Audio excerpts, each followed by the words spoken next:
Welcome to Haunt Weekly.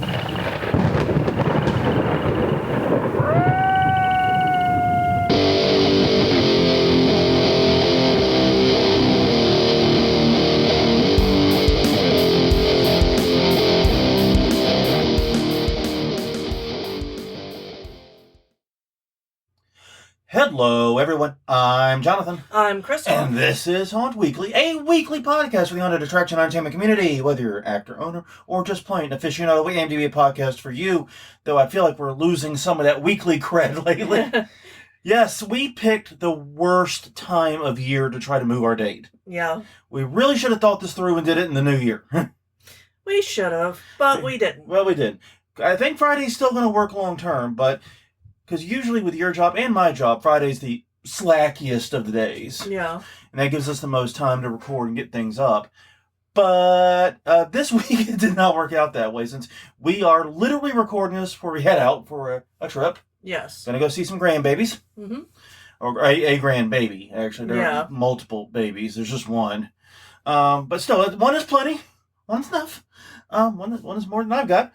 But regardless, yeah, we've been working constantly Friday and Saturday. This is the first time we've had to sit down, really. Yeah. The past 3 or 4 days. So, sorry for the late recording, late publishing.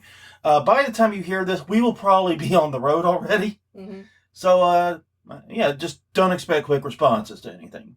But on that note, do check us out at the places we exist. We're at hauntweekly.com, Haunt Weekly on X/Twitter or whatever, Haunt Weekly on Facebook, and youtube.com/hauntweekly. Catch us wherever you get your podcast from. So, I guess since we already kind of took care of any housekeeping. Yeah. We'll try to get back on the rhythm. We got something very special tentatively planned for next week, and maybe the week after. We don't know yet. We got something pretty cool coming up. I don't want to talk about it too much because we haven't actually gotten a commitment or even really asked. Yeah. Or like, we have an idea, but we don't know if the other person's interested. I have a feeling they are. So we're going to have fun with it. But it's, yeah. Long story short, too late. Yeah, we got some great things coming down the pipe, so it makes sense to follow us at all those places.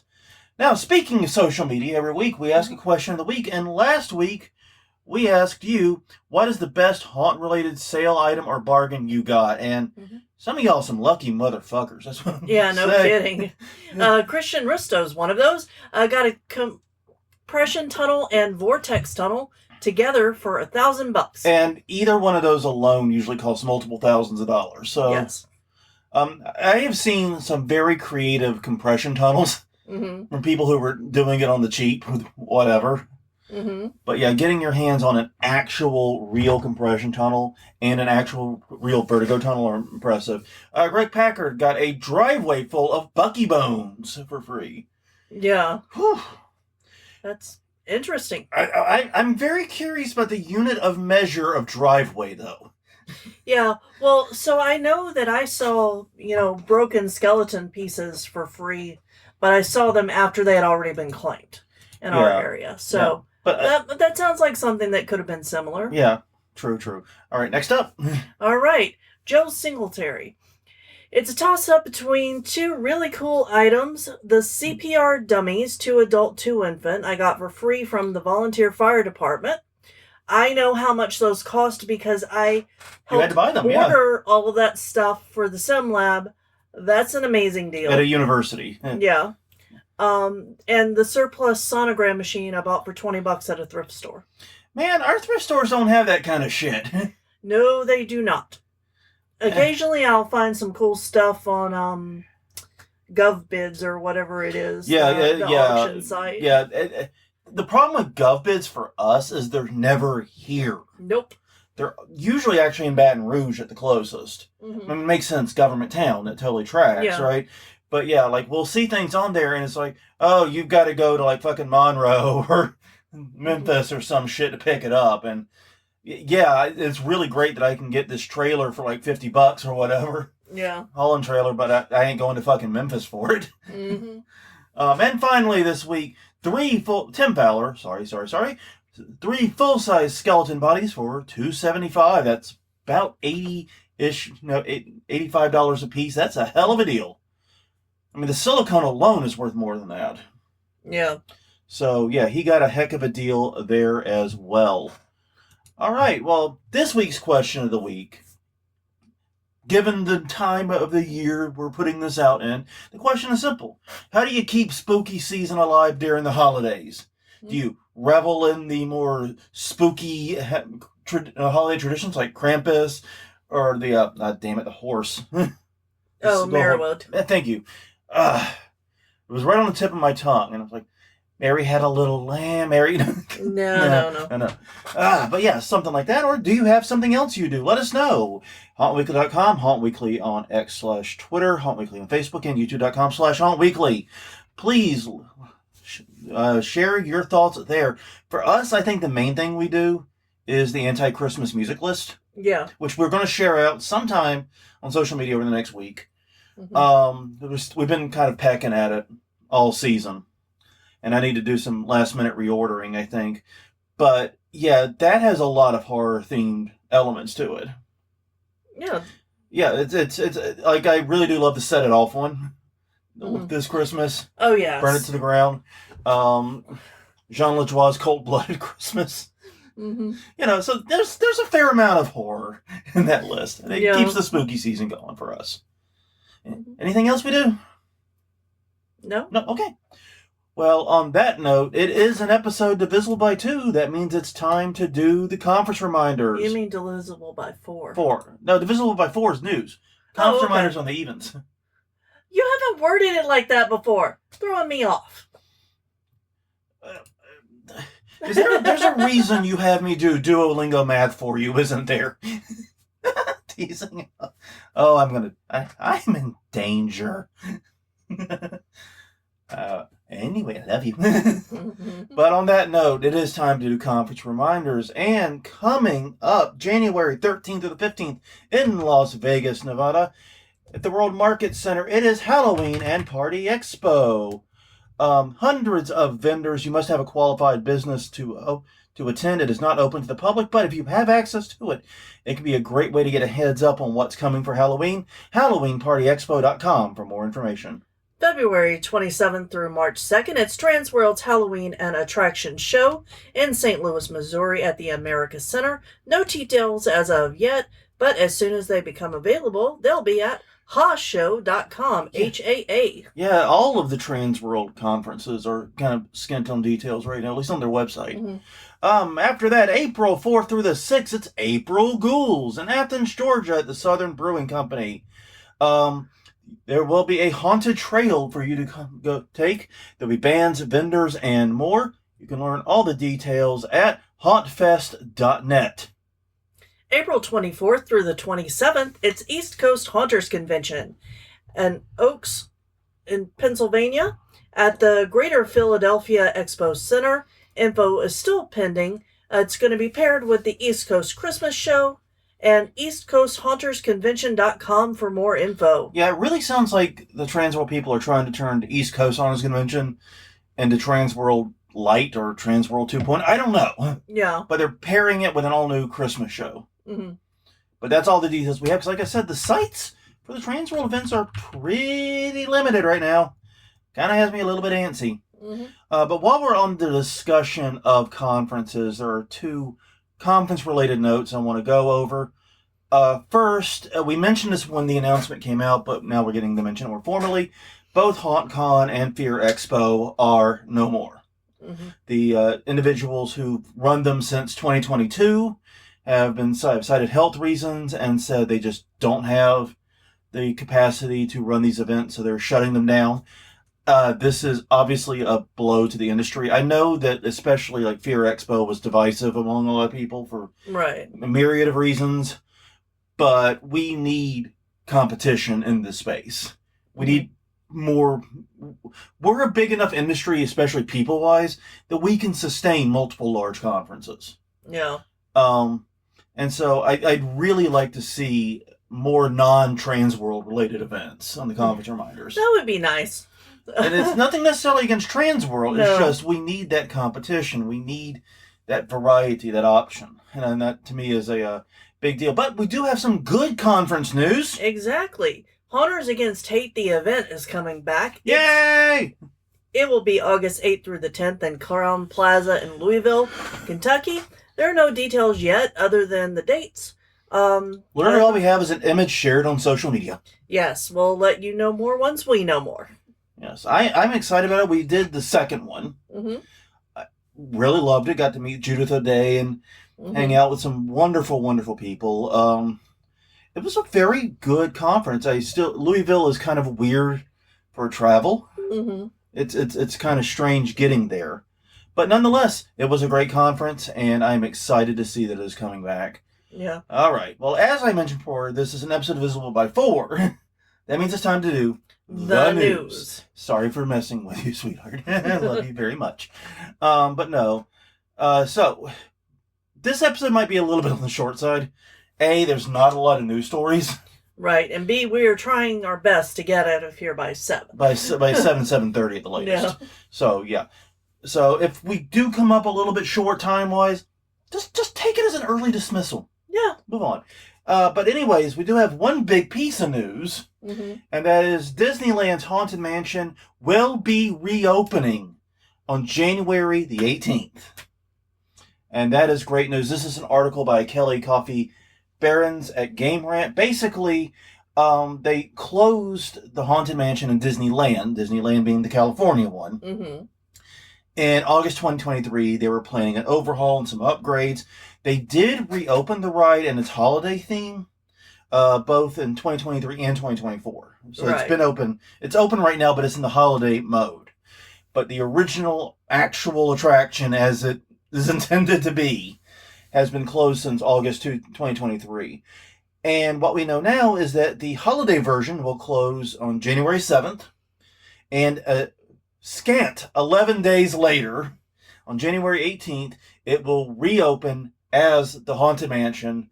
No holiday stuff, just as nature intended it to be. Yes. So that is very good news for fans of the ride. Yeah, Haunted Mansion is, I know you haven't been, and that sucks, but I will say this, it's a staple of the haunt industry. There's a reason why when we see haunts do really amazing things, we call it Disney-esque or Disney-like. Yeah. The Haunted Mansion, and the thing is, I almost don't put it as a haunted attraction as we think about it, because it's not really meant to be that scary. But it is extremely impressive and awe-inspiring. I guess that has a few scares in it, but the reality of it is it's more about the effects and the environment. Yeah. Which is cool. Can appreciate that. And that's really, really cool. And there's a reason why haunters have aspired to it for so long. I do hope I'm able to get you to one of the Haunted Mansions at some point soon, because you definitely need to go. Yeah, that would be nice. But it's reopening after, that means it's been closed 1.5 years. A little bit over. Wow. That's a long downtime for that's like one of the cornerstones of Disneyland. Yeah. You know what I mean? That's the thing. Everybody I know wants to go there. Yeah. It's like, what do you do at Disneyland? It's like the Haunted Mansion, the teacups, which nobody rides the fucking teacups. You're just supposed to say you rode the teacups. Nobody wants to ride that. Yeah, there's like a handful of attractions, and I think the Haunted Mansion's definitely on that list of things that you have to do at Disneyland, or it doesn't feel like a complete experience. Yeah. All right. Moving on. Oh, boy. Next up. Okay, so you remember how Fearfest had to close? Well, the customers are saying that the haunted house still hasn't given out the returns. Yeah. This article is by Graham Bronstein at KOMU. And in Columbia, Missouri, they announced they wouldn't be open this season. Yeah, and I'm on their page here in this browser, and it's interesting because they posted every weekend, can't open this weekend, can't open this weekend. They held on until October 31st where they said, apparently we're not opening this season. Yeah. But anyways, so they actually made the final announcement on Halloween. Yeah. But moving on, sorry. Yeah, and they couldn't open because they failed fire code inspections. And they couldn't get the clearance that they needed. And the fire marshal said that after the failing, they did not submit a new plan either. So there seems to be some confusion as to what caused. But anyway. Yeah. And whenever they made the final announcement, They promised that the refunds would go out in batches. Mm-hmm. But here we are months later. Yeah. Well, yeah, it was this article is from a couple of weeks ago, so this article was 3 weeks after that announcement, but still way too long. Yeah. Because their policy says that the refunds are within 4 days. Yeah. My suspicion is they simply never planned or had a contingency for canceling a whole season. Yeah, I would agree. It looks like they might have had contingencies for like a rain out or having to shut down one night for something, but not the whole season being lost. This sucks. Mm-hmm. Obviously, we don't know the details about why they were closed, so we can't ascribe blame to anyone. I've seen cases where haunts were genuinely reckless and got shut down very justifiably.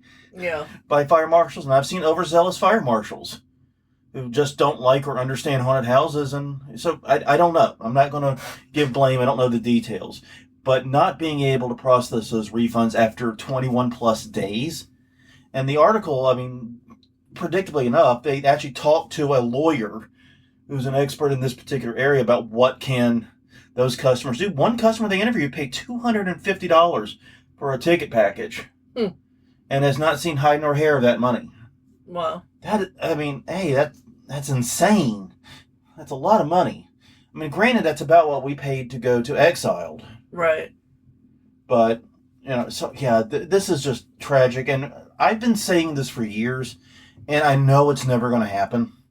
But online tickets should be cheaper than in-person ones. Mm-hmm. Every time. And the reason I say that is because customer who buys a ticket online is taking a risk that they will be able to go to it when they want to. And that risk includes both shit that happens to them. Mm-hmm. What happens if I buy my ticket online and I get a flat tire or I get in a car crash on the way somewhere? Yeah. Those tickets go to waste. You got my money and I don't get to go to the haunt. But also they're taking a bet on you. That you're going to be open, that you're going to provide what you said.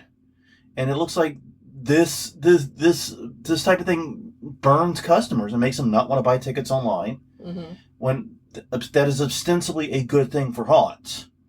So this is frustrating. I know that this is not a situation they were probably prepared for, but I would work to get this resolved ASAP with as much fanfare as possible. Okay, moving on. Mm-hmm. All right. Well, this one actually is another positive story. I like to kind of spread things out a little bit here. In Illinois, local actor Lorenzo Skinner, who, has a really good haunt name. Mm-hmm. If you were born with the name Lorenzo Skinner and you didn't go into haunting, why did you have that name? What was the point? To be a taxidermist. Fair. Okay. There's two career paths. There's two. But that's it. But anyways, named best actor in haunted house competition. This is by Kygla White at the Commercial News. But 18 years old too. Mm-hmm. Youngin. Lorenzo Skinner works at Baldwin Asylum. He was named the best Illinois actor of the year. Comes from Illinois' Top 5, a local haunted attraction review team. What made it so impressive to the author of the article, and I guess also to the reviewers, was that he came up with a character less than 30 minutes before opening. Mm-hmm. He said, and in the article it says he came up with it 28 minutes before opening. And I'm like, okay, I do not keep that close a track of time before opening. No, but that's because you and I are usually running around trying to, do finishing touches. Like, he came up with a character and looked at a clock. Yeah. But still, less than 30 minutes before opening, came out a character. And the MO, the idea was to play an insane person, but to play them in a more realistic manner, not the outlandish, kooky, crazy right that you often see in haunted attractions. And apparently he did it well enough that the team noticed it and singled him out for accolades here. In addition to, because of course this 18-year-old's got to be super ambitious, mm-hmm. right? In addition to winning this award for haunt acting, he's also getting into mask and prop making. Yeah. At 18. Wow. This kid's going places, man. I'm telling you straight. Well, yeah, and also whenever you're younger, you have the the energy to pursue multiple things. Yeah, I mean, I was like that once too. I guess I can't Uh-huh.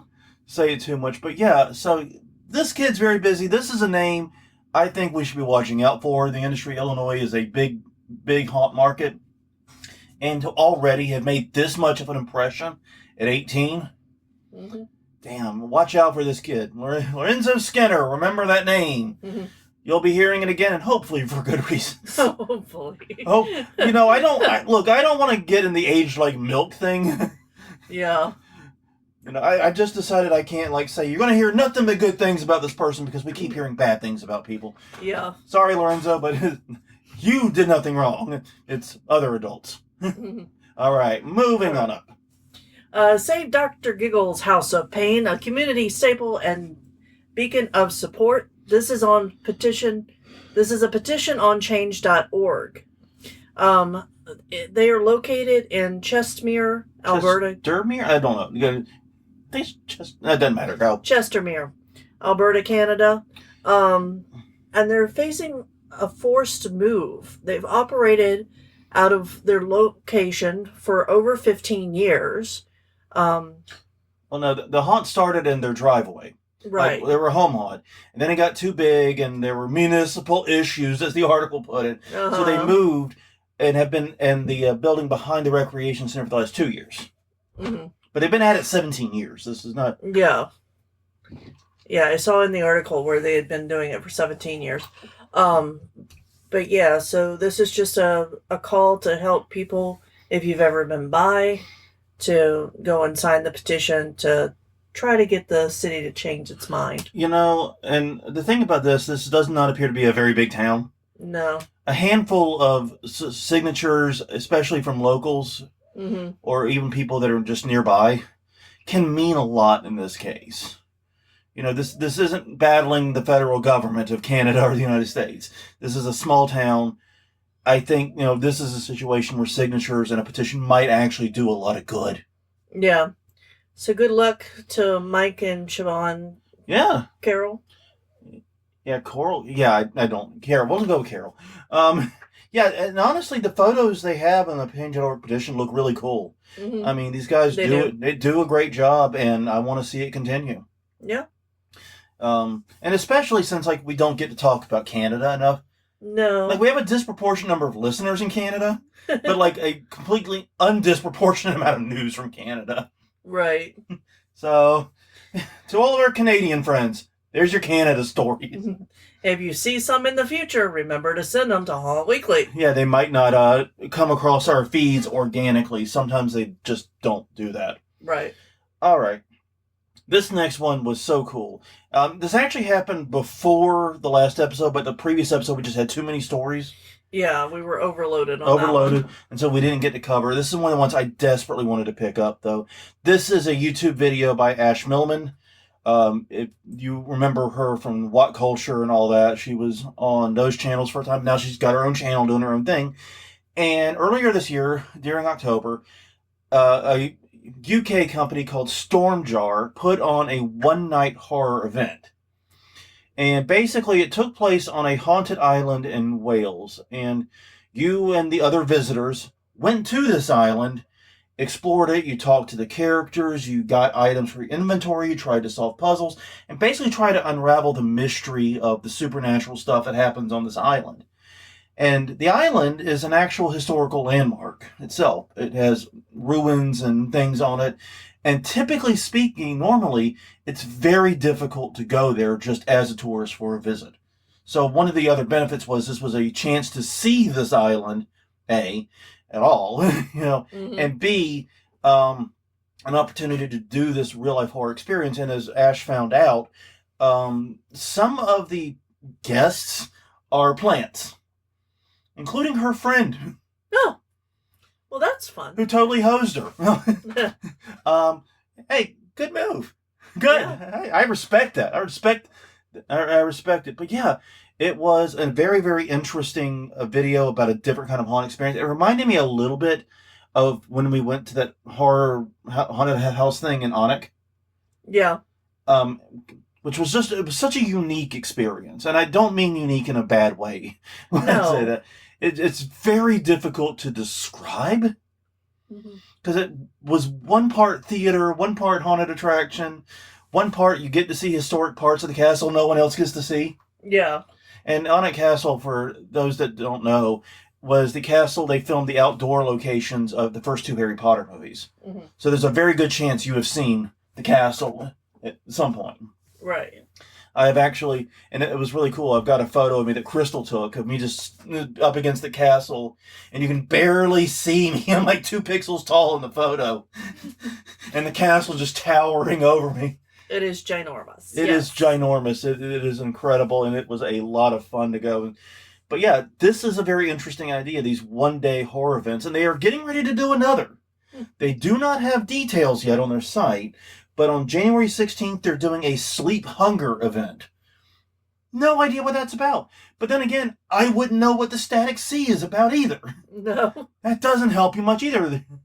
So, yeah, this is a really, really cool idea. And one of the things I did like about it was this was done in conjunction with preservationists. Both as a way to people to safely explore the island without damaging things, but also to bring in some revenue to help preserve the island. It was just a good idea, and I think I'd like to see more experiences like this. And I think haunted attractions really are well positioned to provide them. These just one-night specialized deals. All right, but moving on. Right. Next is a hope spot, literally. Yeah. Haunting for Hope Hurricane Relief brought together high school and haunted attraction. This is a video by Fox 54. And in Athens, Alabama, Doomsday Haunted Attraction teamed with the local high school to provide the hurricane relief supplies. Hurricane Helene made landfall on September 26th, causing massive damage in Florida, Georgia, South Carolina, and North Carolina. And North Carolina is where the worst the flooding was. Yeah. Like, there's a town in western North Carolina called Chimney Rock that I grew up going to very regularly and know it very well. And it was completely wiped out by the flooding. It's just basically non-existent. Yeah. And I mean, the way that this storm hit areas that aren't usually affected by hurricanes has really made people rethink weather in general, weather events. Yeah, climate and things like that. Yeah, because as has been pointed out, Chimney Rock, I believe, is over 200 miles from the nearest coast. Yeah. And it's, mountainous. It's way up there, but Hurricane Helene dumped a lot of rain, and that's going to happen when a storm hits a mountain range, because as it goes up, it drops its rain. Yeah. So that just makes sense. But, yeah, they got a lot of small towns in western North Carolina were completely flooded, including, like I said, a place I have a strong connection with. So anyways. Yeah. So the haunt and the school teamed up, and they collected supplies for the victims. Don't know how much is raised, because as of the writing of, or the video. The video. Donations were still pouring in, even after season. Yeah. And people were, because, basically one of the elementary school teachers is like, hey, let's all team up and do this together, and got the students in, and they just keep bringing stuff. Yeah. And it just keeps growing and growing and growing. So hopefully those donations got to where they're needed, and I really love a good story of a haunt integrating itself into the community and doing a little good, Yeah. Doing something that this helps the haunted attraction industry reputation. I like that type of stuff. All right. Well, we're ending today with a pair of studies that were conducted over haunt season, both of which I think are incredibly fascinating. Mm-hmm. I don't think either of them are necessarily surprises. They didn't surprise me, but they might surprise other people. Yeah, well, and they didn't surprise us because we know Margie Kerr's work. Yeah, but yes, the first one, this is an article by Justin Jackson of Medical Express. In Denmark, Aarhus University researchers found that recreational fear experiences like haunted house, but I'm supposing also horror movies, other events like that too, can reduce inflammation in individuals with low-grade inflammation issues. And here's the thing that's interesting about this. This is not subjective this time. Like the other one we're going to talk about, it's a little more subjective. Yeah. But this one is not, because they studied 113 adult visitors to Dystopia Haunted House, a nearby haunt. And basically they loaded up these poor bastards with heart rate monitors and other equipment to track their vitals as they were going through the haunt. And they had them give blood samples both before and after the attraction. Mm-hmm. And see, to me, the first thing I think is, the blood draw is going to be the scariest part for me. Yeah. And I'm not even that scared of blood draws. No. But anyways, when they took the blood draws on the way in, they found that 22 of the participants had low-grade markers for low-grade inflammation. 18 of them, 82%, saw those numbers go down in a statistically significant amount after the haunt. Now, those markers went back up after 3 days. The effect was not long-lasting, but it seems that fear can have that fight or flight response, can have some very positive benefits for inflammation. At least temporarily. At least temporarily, yes.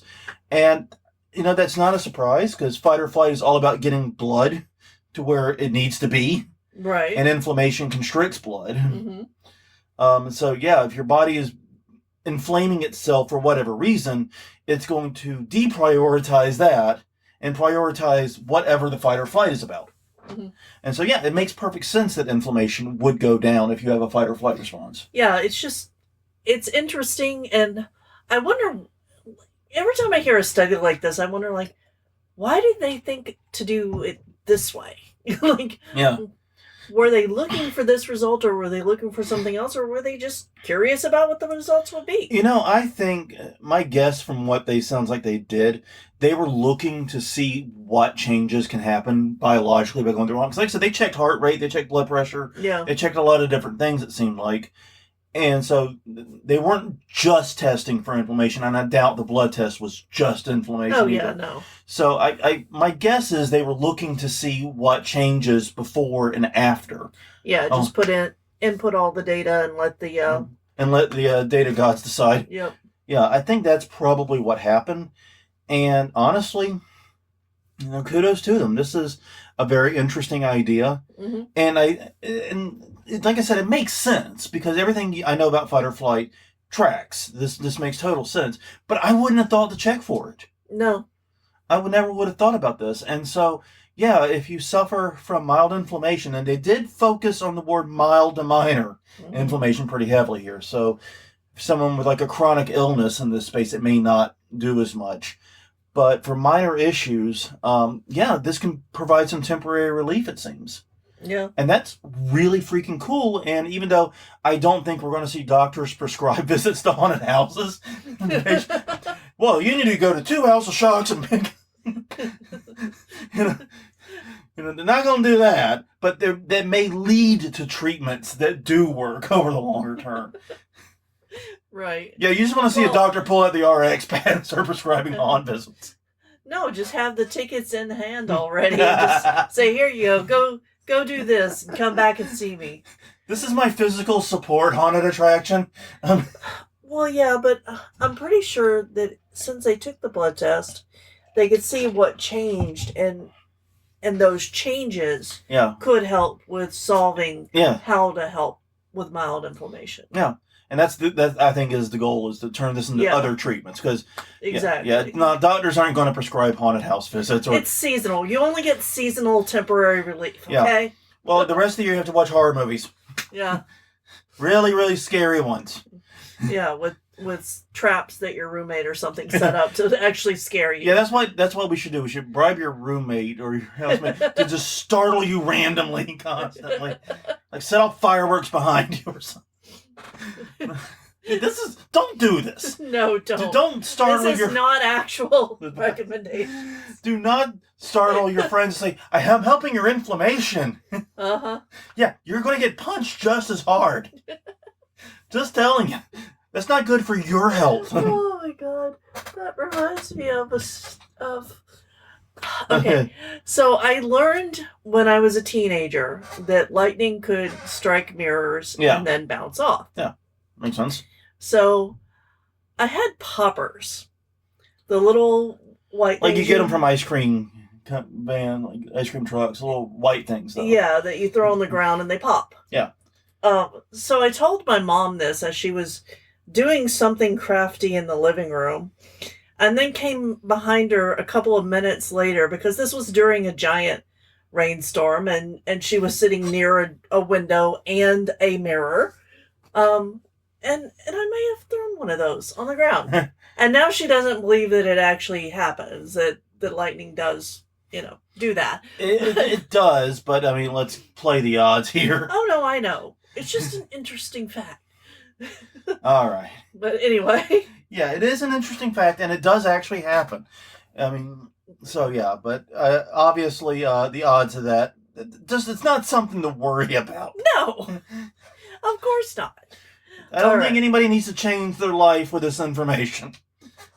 Just know that some unlucky bastard somewhere got zapped because the lightning bounced off a mirror. Yeah. Winning the reverse lottery. Yeah. All right, well, our final story. The University of Minnesota studied fear at the Mall of America's haunted attraction, and here's what it found out. This article is by Dustin Nelson at Bring Me the News. And basically, they interviewed people going into and out of Onion Head's Revenge, which was last year's season. I thought it was this year's. I didn't think it was this year. I thought it was last year. Like it was a recent season, though. It's the main thing. Yeah, but it probably took them a while to. Oh, wait a minute. On the previous story, I forgot I had to share this because this was just great.